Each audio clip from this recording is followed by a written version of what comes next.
This is the FlyDigi Vader 4 Pro, potentially the most hyped and elusive controller to date. This video is not sponsored, all views expressed are my own. At about $80 if you can find it, the FlyDigi Vader 4 Pro is the best value pro controller. The Vader 4 Pro can connect wirelessly via Bluetooth or dongle or wired by USB-C. The joysticks are swappable, though replacements are sold separately. That said, the stock sticks feel fantastic. It has Hall effect joysticks with a 1000 Hz polling rate and a twist to adjust tension system that is an absolute game changer. Unlike other controllers that require disassembly to adjust stick tension, a process that's slow and inconvenient, this method is fast and user-friendly, especially if you prefer different tension settings for different games. The D-pad is the hybrid type found on Xbox controllers. It's not removable, but it feels just as good, if not slightly better than the one on the Xbox controller. The face buttons are mechanical and feel significantly better than those on any first-party controller from Sony, Microsoft, or Nintendo. The joysticks, however, don't feel particularly premium.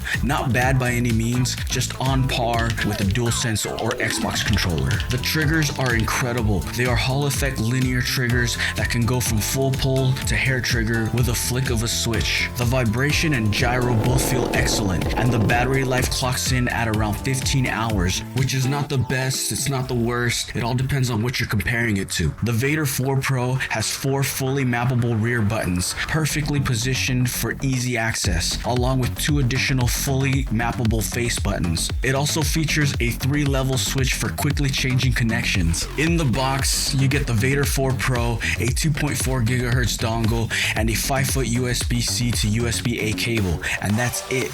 The case, phone mount, joysticks, and dock charger are all sold separately. All of these I can live without, but it's something worth considering. The Vader 4 Pro is a tiny bit bigger than an Xbox controller. Not by much, but I do prefer the feel of the Vader 4 Pro. I especially like the dips next to the triggers. I play with a locked-in grip style that is severely hindered with regular Xbox controllers. The dips allow my middle fingers to freely press the triggers without compromise. FlyDigi lists compatibility for PC, Nintendo Switch, and pretty much anything with Bluetooth except for PlayStation and Xbox. However, with adapters like the Wingman FGC2 converter for PlayStation or the Brooks Wingman XP3 converter for Xbox, the Vader 4 Pro is unofficially compatible with just about everything, including modern consoles. Keep in mind that these methods run the risk of getting bricked by a system firmware update. Tread carefully. All of that is great, but we've only scratched the surface. The FlyDigi Space Station app is where the real customization happens. Here you can update both the Vader 4 Pro and its USB dongle, adjust LED colors and effects, fine-tune vibration and trigger settings,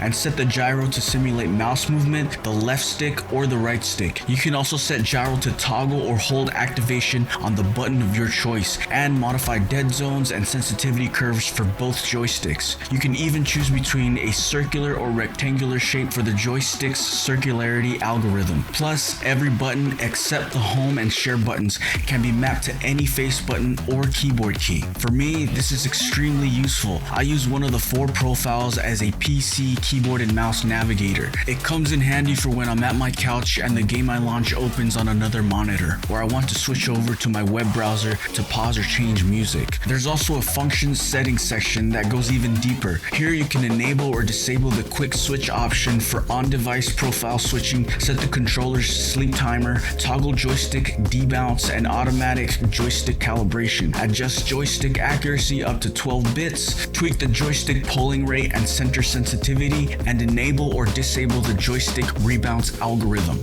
As for negatives, I haven't experienced any myself. However, I did find a couple of issues reported online. One person mentioned that the joysticks became loose over time, and another had a software issue where resetting to default settings removed the C and Z buttons from the mapping page. Again, I haven't encountered either of these problems personally, and I'm not interested in testing whether the reset to default issue has been resolved via a firmware update, but these are potential concerns I came across when digging for downsides. There's also a companion phone app for Bluetooth connectivity, but it's clunky and in my experience, mostly useless. It's better to just treat the Bluetooth option as a basic controller mode. Before wrapping up, I'd like to give a few honorable mentions. First, the Big Wand Blitz 2. It has the best feeling joysticks I've tried, and the joystick simulation is spot on. Ironically, where it falls short is in its ergonomics. It's both the best and the worst, depending on how you play. If you're not into gyro aiming, the Blitz 2 is